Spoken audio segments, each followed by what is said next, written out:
Up to the late 18th century, the process of making hay remained essentially unchanged. The grass was cut with a hand scythe and then raked into windrows using hand rakes and pitchforks.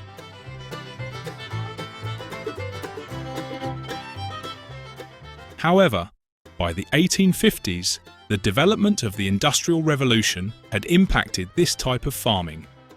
The advent of mechanical mowers allowed farmers to mow more acres of hay per day. But this, in turn, created a need for a faster way to rake the mown hay than the tedious hand rakes provided. It's only logical that mechanical hay rakes soon followed the development of mowers. These were devices for lifting freshly cut hay into windrows, where it could dry and cure.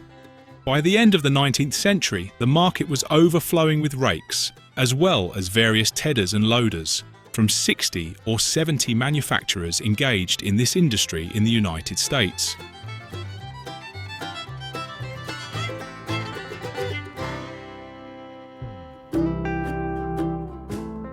Of course, during the transition from manual to animal labour, people adopted various methods to make raking mown grass easier and faster.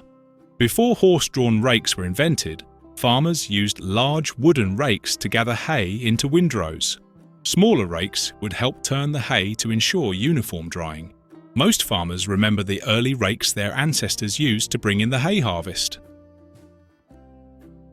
This rake was common from the 1700s to the 1840s. Two horses dragged the rake over the field, reducing physical labour and time needed to harvest the scythe-cut hay. A farmer or a field hand walked behind holding the two wooden handles to keep the rake's teeth parallel to the ground. The operator stopped periodically and tipped the rake to deposit the hay into windrow. These rakes had large wooden combs about 10 feet long with teeth about 2 feet long. The teeth were spaced 8 to 10 inches apart. Long handles were attached to the frame. Further development of this type of implement led to the revolving horse rake. These were very similar to earlier horse-drawn rakes, except they had 2 or even 4 sets of teeth to gather grass. When the first set of teeth filled with hay, the comb revolved and the pile was unloaded, after which the next set of teeth began to gather more hay. The revolving rake eliminated the need to stop the horse and lift the rake over the gathered hay and shake it loose. The patent for the revolving horse rake was issued to Hiram Hunt of Bridgewater, New York, in 1836. In his 1888 book, Farm Appliances, A Practical Manual, George A. Martin noted that the rake was especially useful in raking corn stalks that have been cut by a mower or otherwise, and tall reeds and other rubbish. It can also be adapted to the raking of hay and straw by making the teeth lighter and placing them 6 inches or less apart. Hunt's revolving horse rake consisted of a wooden comb with 2 sets of tines. The comb could rotate in axle boxes mounted on the lower parts of 2 posts. The control handles and rods were attached to the upper parts of the posts. They operated as follows. Horses pulled the sliding rake across the field, raking the hay, while the farmer walked behind, holding the handles. When the first set of teeth filled with hay, the farmer lifted the handle. This caused the first set of teeth to catch in the ground and the beam to revolve. The teeth loaded with hay kicked under and back, and the entire rake raised up and revolved over the hay, which was left in a pile, lay on the surface and began to collect the next portion of hay.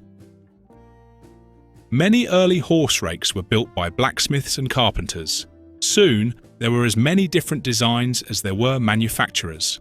One such blacksmith inventor was Edward Huber of Indiana, who later moved to Marion, Ohio.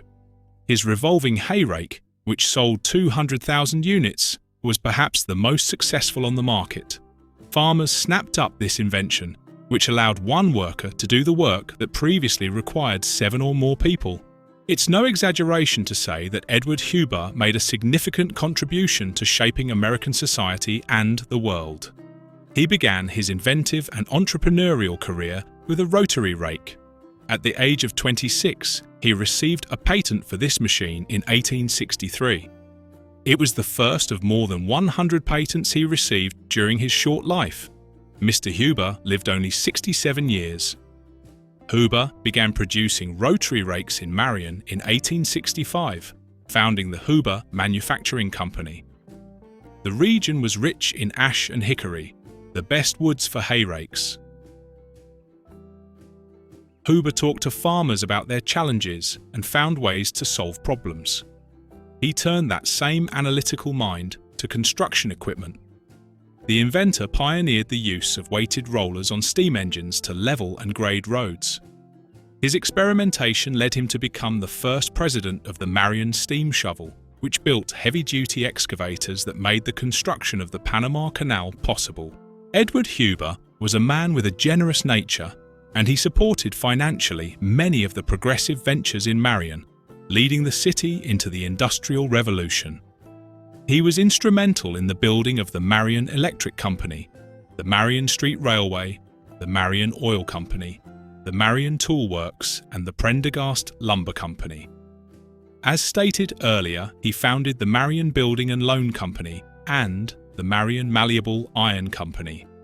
He was president of the National Bank and of the Marion Implement Company. He founded Marion's first public lending library and established Marion's Young Men's Christian Association. This is the life path of the inventor, who started with a wooden rotary hay rake. However, it should be noted that Huber's rake was very similar to Hunt's rake. It's worth noting that most of the designs were similar, although each was slightly different. All of the rakes used a hardwood beam 8 to 12 feet long. These beams were then fitted with teeth roughly 45 inches long and still spaced 8 to 10 inches apart. Some teeth were round, others were square. Some used cast iron hinges and locks, others used steel. By 1870, the revolving rake was a standard implement for farmers. They made comparatively quick work of gathering windrows and practically raked the field clean. But something better was in store for the farmer, wrote Robert L. ARDREY in his 1894 book American Agricultural Implements. These were the spring-tooth sulky rake or dump rakes. It made the job faster, and the windrows were left in better condition for loading. There are two classes of rakes, the hand dump and the self dump.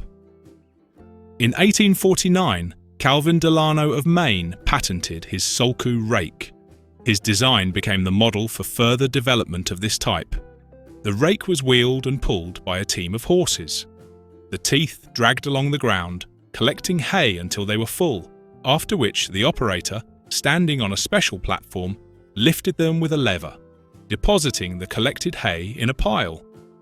The teeth were made of wood, but they were sheathed in iron to prolong their service life. The teeth moved independently, without interfering with the work of adjacent ones when overcoming small obstacles. As the farmer drove around the field, the tines lifted in the same place each time, collecting the hay into a windrow. This sulky rake was a vast improvement in safety and comfort over the earlier walk-behind revolving rake. This type subsequently evolved, and steel spring teeth replaced wooden ones. A variety of dump rakes emerged, with few basic differences between them. However, each company had a slightly different approach to the lifting system, wheel design, and curvature of the teeth.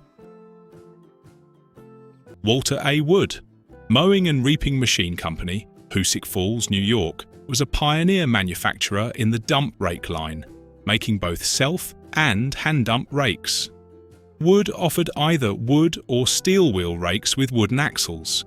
The trip operating the 10 and 12-foot dump rake was under the driver's foot. The frame of these rakes consisted of wooden beams held together by iron rods. Steel spring teeth were attached to a pivoting top beam.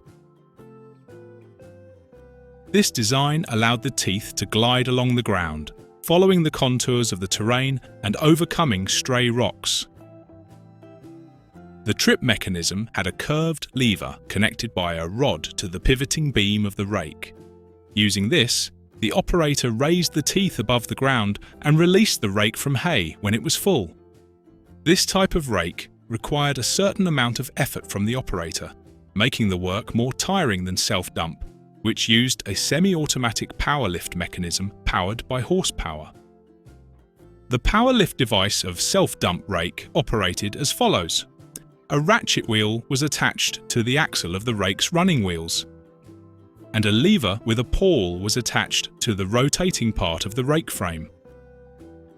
When the teeth needed to be raised, the operator pressed a pedal located next to the seat. This action, via a chain, pressed the lever against the ratchet wheel, which engaged the pawl. The rotating frame began to move in tandem with the ratchet wheel, lifting the teeth above the ground. This movement continued until the lever reached a special stop, forcing it away from the ratchet wheel, releasing the pawl. This caused the moving frame and teeth to lower for the next hay raking cycle. Other power lift device designs included gears with internal teeth mounted in the hubs of the running wheels and a pawl on the pivot bar, as well as designs using friction bands and others.